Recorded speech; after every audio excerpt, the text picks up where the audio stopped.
Well, over the last 20 some odd months since the whole COVID thing hit, there have been numerous health problems. And some of us have experienced those health problems and the things that happen with our hearts, lungs, circulatory system, our heads. There's been all kinds of different pains and aches. But there are some things that have happened in the last 20 or so months that may have not been as obvious, but are equally real. Because they're not the physical aspects that have come, not the physical symptoms and conditions, but the mental and emotional ones. You've probably all heard on the news about how there has been a rise in mental illness, stress-related conditions as people have been isolated, forced to stay at home. Some people have been removed from their jobs. Some have lost their jobs, and some have had to change how they do their jobs. Of course, there was the whole thing with home schooling, as we had to learn to do remote learning, and so the kids are inside all day, sitting in front of computers. Some people who are all alone, don't live with anybody. It was incredibly difficult for them. People would go into depression, anxiety, suicide, all of these conditions that come along with it, because of the fact that there's these mental illness conditions. Now, this morning we are going to talk about a particular stress-related disorder. And it's one of those that all of us have faced at one point or another. All of us have dealt with it. And you may not think of it as some sort of clinical diagnosis, but it's something that is very, very real. And that is the whole idea of worry. Worry is something that is very pervasive, and it is not necessarily the same for each person. What causes you to worry may not be the same thing that causes me to worry. But all of us have faced it. So this morning we are going to learn from King David in Psalm 37, you can begin turning there, how it is that we deal with this. Now, in the past few weeks, we have dealt with the whole idea of fear, particularly as it is found in the Christmas story. Different people that had fearful reactions to angelic visits or to political circumstances, and how it is that God helped walk them through that. Fear and worry are related to one another. You could think of them as cousins. Now, this is my own definition. We all know what fear is, but what's the difference between fear and worry? Worry is a preoccupation with fear.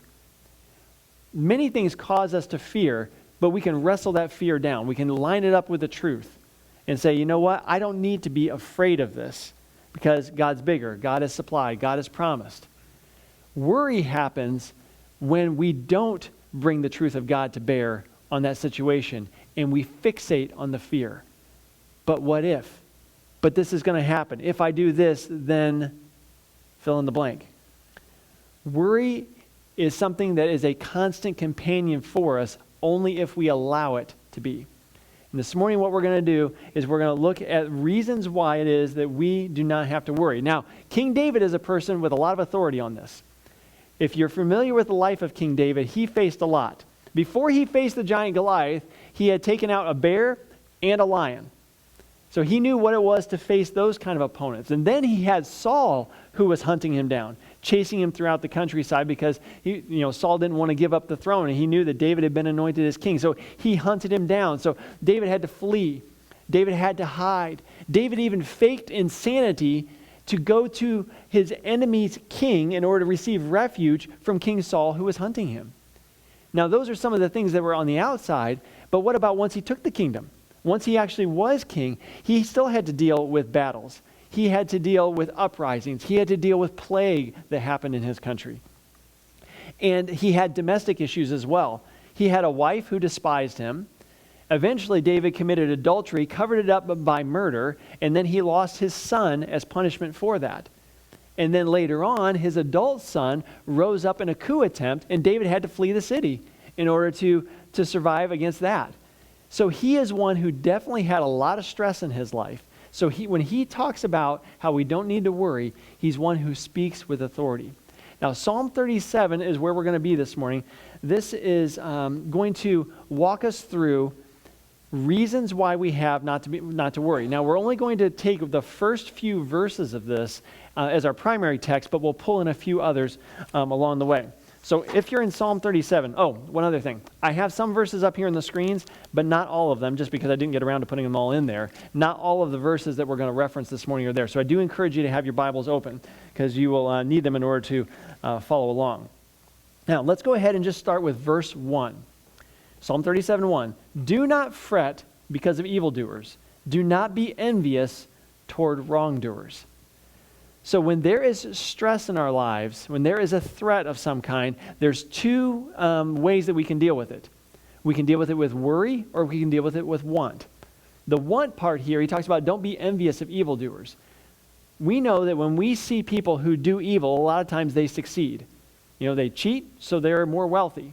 They are dishonest, and so they are able to advance in their position. They consolidate their power. And it would be real easy for us to think, boy, I wish I had the ease of life that they have, even though they gained it by unjust means. So don't envy, don't want after what they have. But particularly, we're going to focus this morning on the worry. Don't fret because of evildoers.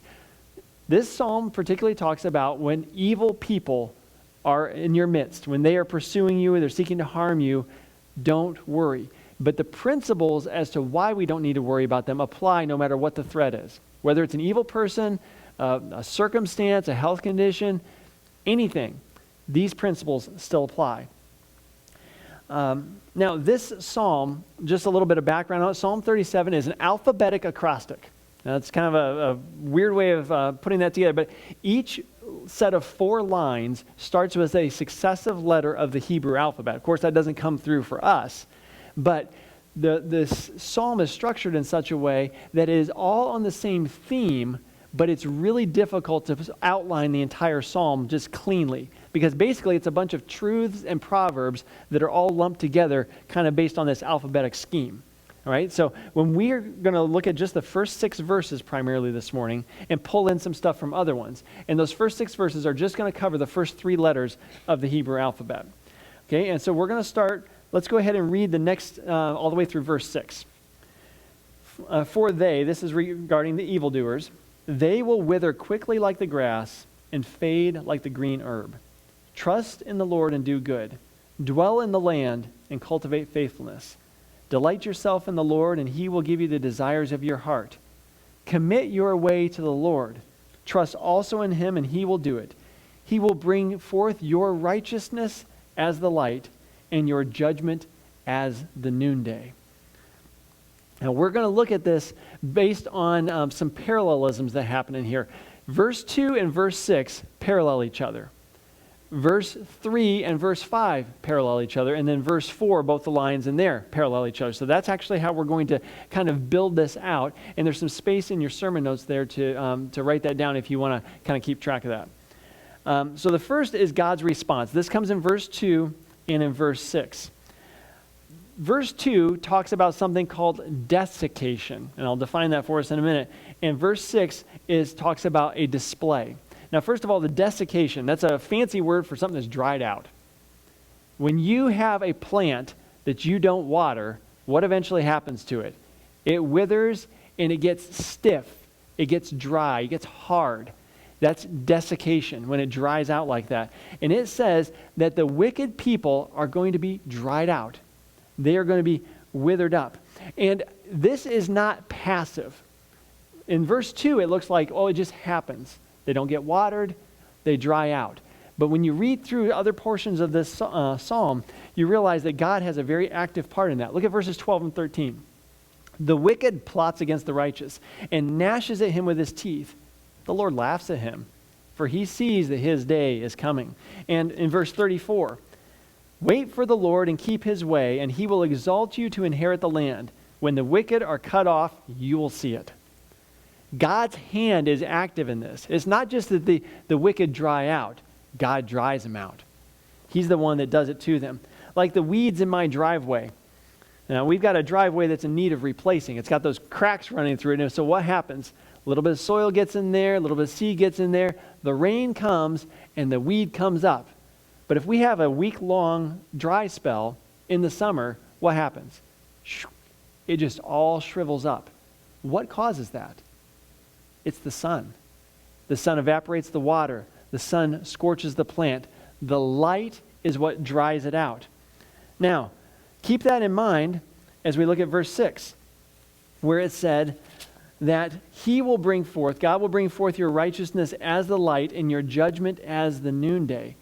God is going to take and put on display your righteousness. If you are walking in obedience to God, he is going to show your righteousness. He's going to bring it to light. Others are going to see it. Now, this is one of those verses that I don't have up on the screen, but if you're in 1 Timothy chapter 5, there's a wonderful promise here. It's really more of a statement of truth. 1 Timothy 5, verses 24 and 25. The sins of some men are quite evident, going before them to judgment. For others, their sins follow after. Not every time does a person commit wickedness and pay for it right away. Look at the promise in verse 25, though. Likewise also, deeds that are good are quite evident, and those which are otherwise cannot be concealed. Your good deeds will eventually be known. Maybe not right away, but at some point, the light is going to shine. God is going to broadcast it out there, and everybody's going to see it. There comes a day when all that is hidden will one day be revealed, whether it's good or whether it is bad.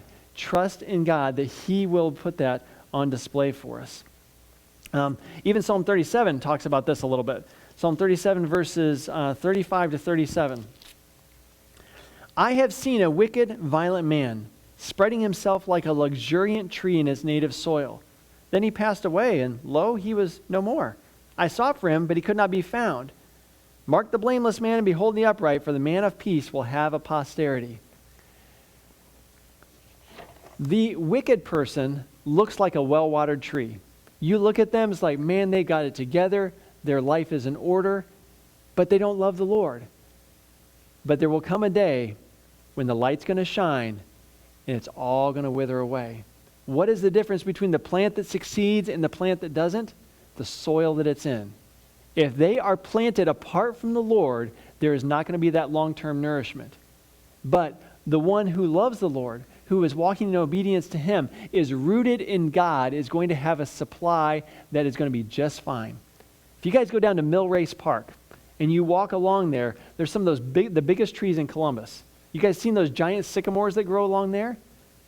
Even during a drought, do those sycamores dry out? Not at all. They are right by the river. Their roots go down, so they are constantly nourished with moisture.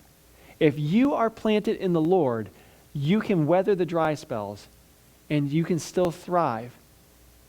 The light shines and it brings forth the beauty of who you are. It doesn't dry it out. If we follow the Lord and we are rooted in him, we don't have to worry when the evildoers look like they're succeeding, because there's going to come a time when they are not going to succeed, when they're going to wither away and perish. So let me ask you, where are you planted? Where are your roots? Are you firmly planted in the Lord so that when that time comes, you are going to be able to weather it just fine? Now, when I am rooted in God, it also enables me to place my trust in him as well. And that's the second major point there, my trust. This comes in the beginning of verse 3 and the end of verse 5 as we are taught to depend on him. It's just another word for trust. Our trust is shown through our obedience. Now, if we trust in God, we are people who are going to be generous. We are going to know how to give. Verse 21, the wicked borrows and does not pay back, but the righteous is gracious and gives. If you are a righteous person, you can be generous because you know that you are being supplied. You can never outgive God. If you give and give and give, God is always going to supply more so you can continue to be generous. So it affects how we give when we trust in God, but it also affects how we stand. We need to be people of justice. Verse 28, for the Lord loves justice and does not forsake his godly ones. They are preserved forever, but the descendants of the wicked will be cut off. God is looking for people who are going to stand for justice. Now, when we think of justice, think of that which is right is being done. And sometimes for us, it's real easy if we're not the ones doing the wrong, we see injustice and just kind of let it go. Well, that's outside the realm of my responsibility. God is looking for people who are going to say, that's wrong. That is not God's will being done on earth as it is in heaven. I need to step in. So it affects how we stand. I'm going to take a stand for justice in this matter. It also affects how we speak. Verse 30, the mouth of the righteous utters wisdom, and his tongue speaks justice. And then also affects how we relate to others. We need to be people of peace. This is verse 37. Mark the blameless man and behold the upright, for the man of peace will have a posterity. Descendants after him. Things are going to be left behind after him. We need to be people who are seeking peace. So it all affects how we treat others. Our trust in the Lord affects how we treat them, that we give, that we stand for, how we speak, how we relate. So for us, what we need to do application-wise here is to give, be generous, and treat others well. So as you look at the people in your life, how are you interacting with them? Are you interacting in a way that is generous? And that's not just saying generosity as in giving money or material possessions, but are you giving them grace? Are you extending to them forgiveness? Are you being patient with them the way that God is with us?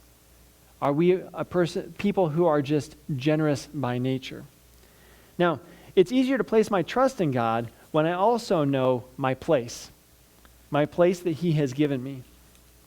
The second half of verse 3 and the first half of verse 5.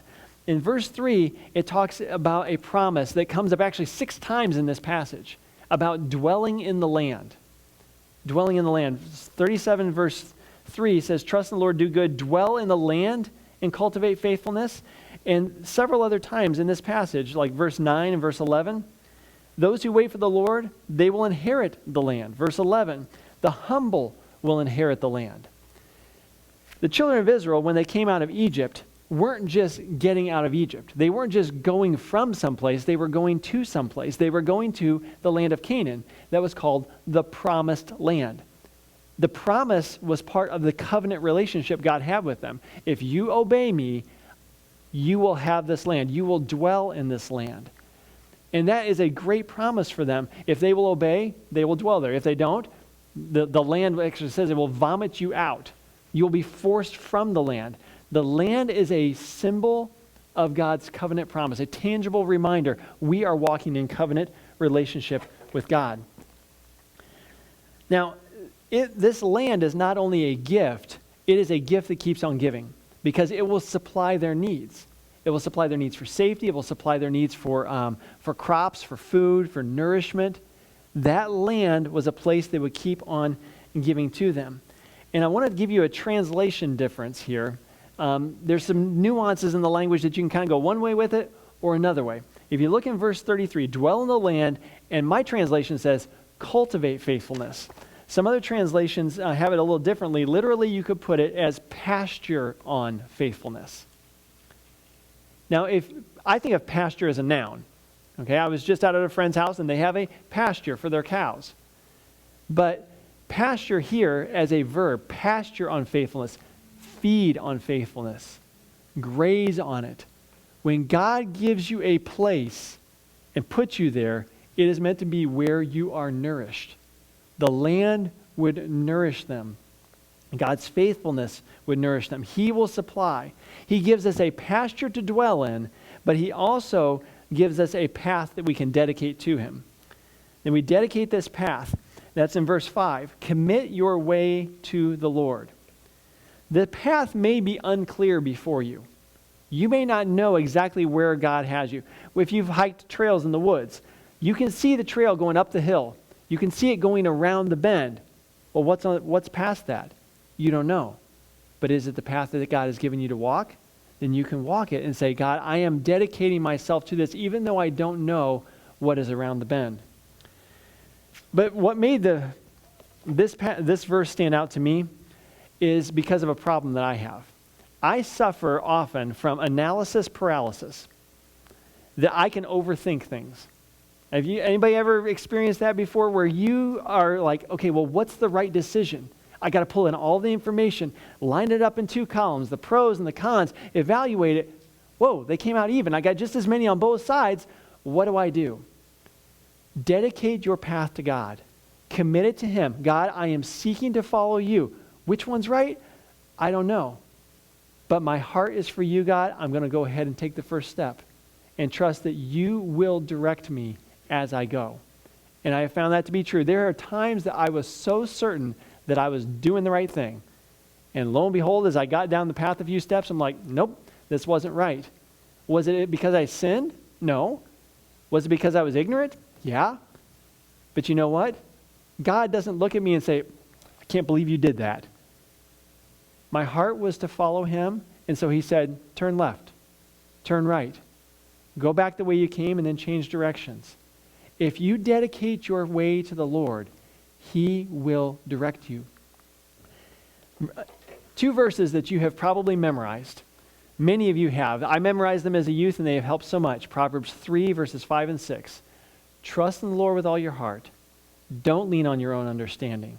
In all your ways, acknowledge him, and he will direct your paths. In all your ways, acknowledge, literally, in all your ways, know him, and he's going to direct your path. So if you are seeking to follow the Lord and you start down the path, just know if it's wrong, it's not the end of the world. He will redirect you. So don't suffer from analysis paralysis where I can't make a decision because I don't know which one the right one is. If that's what you say, you've just made a decision. You haven't chosen not to decide. You've just decided not to do anything. That's still a decision in and of itself.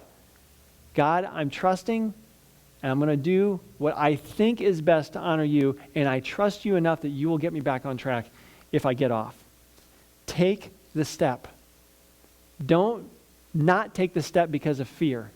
I'm worried that I'm going to make the wrong decision. Worry is a sin.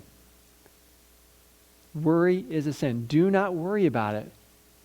Step in faith, and God will get you where you need to be. Now, that Proverbs passage, trust in the Lord with all your heart. And that's where we go next. The last part of this passage, which is the center of this passage for this morning in Psalm 37, is my heart. My heart. In verse 4, delight yourself in the Lord, and he will give you the desires of your heart. Delight and desire. Now, this is a passage that is sometimes, I don't know if it's taken out of context necessarily, but maybe a little misunderstood. Because we think, oh, this is on my heart. Well, that means that God wants to give it to me, right? If you delight yourself in the Lord, he will give you the desires of your heart. But that may mean that he also changes the desires of your heart to fit with his desires. I'm going to flip over a few Psalms here to Psalm 73 and read you verses 25 and 26. This is Asaph, and he is praying, whom have I in heaven but you? And besides you, I desire nothing on earth. My flesh and my heart may fail, but God is the strength of my heart and my portion forever. I want to have a heart like that, where I desire nothing on earth besides you. If our desire for God is solely for him, then of course he will give us the desires of his heart. The desires of our hearts, because they are the desires of his heart. So I'm going to give you a few quick passages here with some kind of Q&A. Do you want to know God's will? Okay, if you want to know God's will, then Romans 12, 1 and 2 are the verses for you. I'm going to flip to them here so make sure I'm quoting the same as correctly. Therefore I urge you, brethren, by the mercies of God, to present your bodies a living and holy sacrifice, acceptable to God, which is your spiritual service of worship. Present yourself to God as an act of worship. That is loving him. That is knowing him. That is dedicating yourself to him. God, you are my desire. Then look at the promise of verse 2. And do not be conformed to the pattern of this world, but be transformed by the renewing of your mind. Then you will be able to test and approve what God's will is, his good, pleasing, and perfect will. When you are all about God's desires, I have sacrificed myself completely to fulfilling your desires, God, he's going to tell you what his desires are, what his will is. If you want to know the will of God, sacrifice yourself to him. What about for prayer? John chapter 15, verse 7. Excuse me as I get to it. If you abide in me and my words abide in you, ask whatever you wish and it will be done for you. If you are abiding, what does that mean? I'm walking closely with God. I desire to be with you, God. If you are abiding with him, he will grant your request that you pray. And if you also want to be able to walk through times of loss and difficulty, and you want to do it well, Philippians 3, verses 7 and 8. Whatever things were gained to me, Paul says, those things I have counted as loss for the sake of Christ. More than that, I count all things to be loss in view of the surpassing value of knowing Christ Jesus my Lord, for whom I have suffered the loss of all things, and I count them as rubbish, literally dung, that I may gain Christ. If I get Jesus, I've got all I need. The rest of the world can fade away. Everything else can be gone because I've got my sole desire. If you delight yourself in Him, He will give you the desires of your heart. So how do you delight yourself in the Lord? You delight yourself in Him by drawing near to Him. Draw near, and I can't believe I forgot to actually write down this passage here. There is a passage in James chapter 4, I believe, and it says, draw near to God, and He will draw near to you. If you want to delight yourself in Him, get closer to Him. The closer we are to Him, the more we know Him, the more that we are naturally going to delight in Him. I'm sure you've experienced it before where somebody you didn't know, and then as you got to know them, you liked them better and better. You may have even had a negative impression of them until you really got to know them. Suddenly that person's not so bad. I kind of like this person. Yeah, it might even be your spouse that's sitting by you. I don't know. That at some point you didn't know, and once you do, you begin to know Him, you begin to love Him. Draw near to God, and He will draw near to you. But you might say, God feels so far away. How am I to draw near to Him? He's too far. I can't get there. It only takes one step for you to get to God. It only takes one. It doesn't matter what the gap is between you and God, because the Scripture says you draw near to Him and He will draw near to you. You don't have to get to Him. All you have to do is you have to take one step. And I'm going to demonstrate this, okay? I am looking this way. God is here behind me. The only step that I need to take is this one, to turn around. If you will turn to Him and begin drawing near, He will make up for any gap that is between you and Him. Draw near to Him, and He will draw near to you. That is the core of this passage here.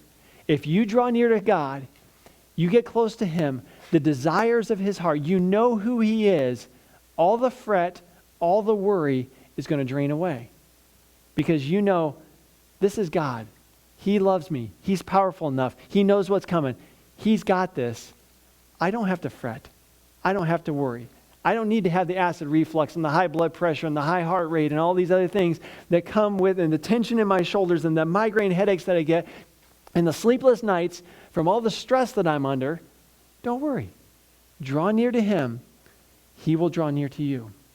Now I want to end with a very, very basic science lesson in human physiology. So I want you to take your right hand and I want you to stick it over the left side of your chest. Take a deep breath and feel something there. What do you feel? Your heartbeat, right? Now, did you know that it's not only your heart that beats, it is your heart cells that beat. You can actually look at heart cells like in a petri dish under a microscope, and they are pulsing even if it's not a complete heart. And I saw one time, I tried to find this video online, I couldn't locate it. I saw one time on a newscast, and they showed a petri dish or slide or something, and it had a group of heart cells, and you could watch the whole thing twitching and pumping. And it had another group, and they were twitching and pumping, but they were doing it in their own rhythms. But you know what? Something happened. As soon as those two touched, they immediately came into sync with one another. It's an amazing thing that God has designed with our heart cells. When they touch each other, they automatically get in sync. Draw near to God. You want to know the heart of God? Draw near to Him. You might have your own heartbeat, but as soon as you come into contact with God, your heart is going to beat like His. You are going to desire what He desires. You are going to despise what He despises. You are going to long for what He longs for, and you are going to love what and who it is that He loves. Draw near to God, and He is going to draw near to you. So, if you, this week, I'm trusting that all of us are going to experience this at some point. All of us are going to be tempted to worry. We're going to have something that's going to fear, some anxiety, some stress is going to come. What do we need to do? Pause and say, God, I'm drawn to you. I'm coming close to you. Draw me close. Let me get in touch with your heart. Then just let all the worries and cares ease away, because it means that he has it. This is your cure for worry, is to draw near to God.